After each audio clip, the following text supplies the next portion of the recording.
What is up, YouTube, and welcome to this Star Wars Clone Wars video review. Clone Wars has been, I've really enjoyed this season. A lot of people haven't actually enjoyed this season one bit, which has been an absolute shame that no one has actually enjoyed it. I have really enjoyed it myself. The new characters they introduced as a second arc was a bit, they were okay. I didn't hate them. It was just they annoyed me when they kept bickering and they were just made annoying, stupid decisions. It's like writers who write female characters seem to write them as just real annoying pains in the arse, so to speak. But this is definitely going to be the Siege of Mandalore. This is the next arc. And it does feel like they are setting this up for an entire movie. So it looks like we're getting an entire movie here for this. The start had the kind of red Clone Wars logo. It had the original Lucasfilm kind of colour logo there, which is big because, well, it does seem like they want to set this up. But of course, the start of the show was a movie, which was basically a couple of episodes actually put together. So with that in mind, I can definitely see them capping this off, having a some sort of a movie there, to say the least. But it definitely felt like a movie. The whole thing felt like a movie, which I thought was really, really cool. I absolutely love the fact that they did that. That is absolutely huge there. They've decided to go ahead and make the animation look better.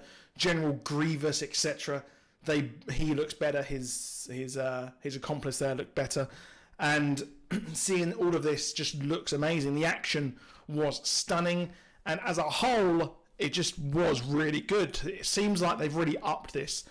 Going from season 6 into season 7, there was a stark difference in the look of it. It seemed like it had a higher fidelity, and that's been a couple of years. But even from this season to this episode, there seems like a huge difference as well. It definitely seems like this was all worked on as one thing and split in parts, because they never have actually said part 1 before there in the show. So seeing that is really, really cool. And this pretty much is now in Revenge of the Sith territory. We are in that point. We're at that point where the start of the movie is the Siege of Khorasan, and that is basically where we started with everything that happened in Revenge of the Sith. I remember seeing Sith and thinking, hold on a minute, we've missed everything. So at the end of Attack of the Clones, we have nothing. Well, the war starts, and then then the next movie starts at the end of it. It just felt like that was a bit weird, and I think that what they could have done was maybe have the start of the Clone Wars at the end of the first movie. We see the Clone Wars happen, and then it kind of ends there, and we see the huge thing of the reveal of Vader and things like that. But nonetheless, this is what we're getting, and this is very much the direct in-between of Attack of the Clones and Revenge of the Sith. And obviously, that story had never been completed. We've had the episodes so far, but it never actually was completed, and this is pretty much a Son of Dathomir storyline we're getting here, which is pretty cool. Seeing the red armor again from that comic was really awesome from Maul's army. And part of me was like, oh, hold on a minute, why have the entire Mandalore army have been defeated before? And it made me laugh that when we saw Pre Vizsla versus Maul, that instantly kind of got defeated, and I was like, this sucks. Why has he been defeated straight away? Mandalore, and that makes him look pretty weak.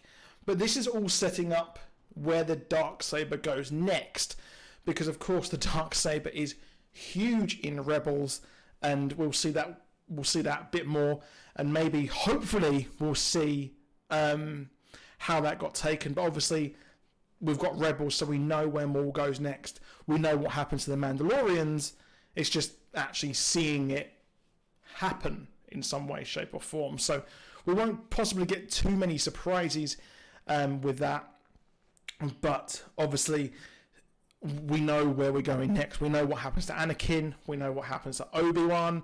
We know what happens to the Jedi Order and things like that. We know that Order 66 happens. That is the thing that is going to happen. And obviously, last season we had the hint towards as well that is going to be coming next, and showing that the clones are actually, that they have an inhibitor chip, and there is Protocol 66, which shows that they will turn on the Jedi straight away, and they are programmed into doing that. Obviously, Rex and things like that are in Rebels, so we know that not everyone, that doesn't happen to absolutely everyone, but we know that that is the thing that is actually coming up, and it's going to be bad for if you're a Jedi, basically, or if you're anyone against a form of galactic empire actually happening. But seeing Ahsoka return to Anakin was cool. She didn't fully return there, obviously because she still isn't a fan of the Jedi Order, and I like the fact that the couple of episodes ago we saw her interact with people on the lower levels of Khorasan, and they're like, well, the Jedis are just going off in war, I thought they were peacekeepers, which is what I think about the Clone Wars, seeing them be generals and things like that, play hard and fast loose with the whole we're not going to interfere sort of thing. I throughout felt that this isn't really what they should be doing. They shouldn't really be waging a war system-wide. But that's curious, and we're going to see more of that come next. But we've seen those two probably showdown. They have a showdown.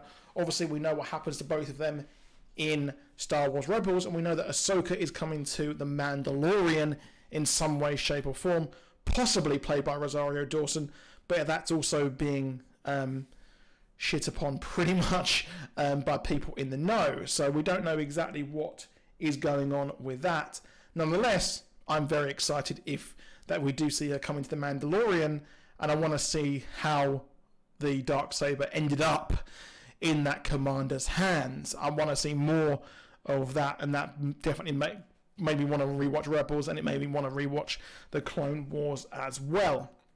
Now, one interesting piece, we saw a group of Jedi. We saw Kanan there in obviously from Rebels, so we got more kind of teasers in this episode as well.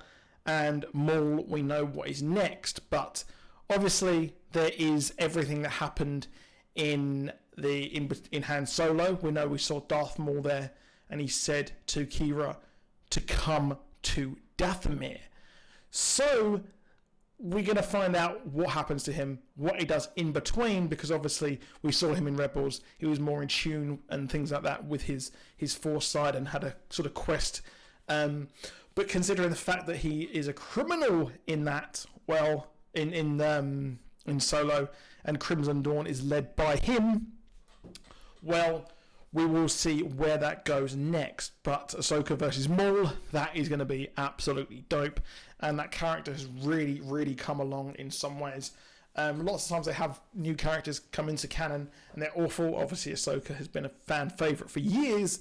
And seeing her face Maul is really, really good, because the fact that she has grown, expanded, I want to see how her combat skills can cope against someone who is just as evil and as powerful as Maul there, as we saw in last season's episodes. But I'm really excited for this. It does feel like a whole setup.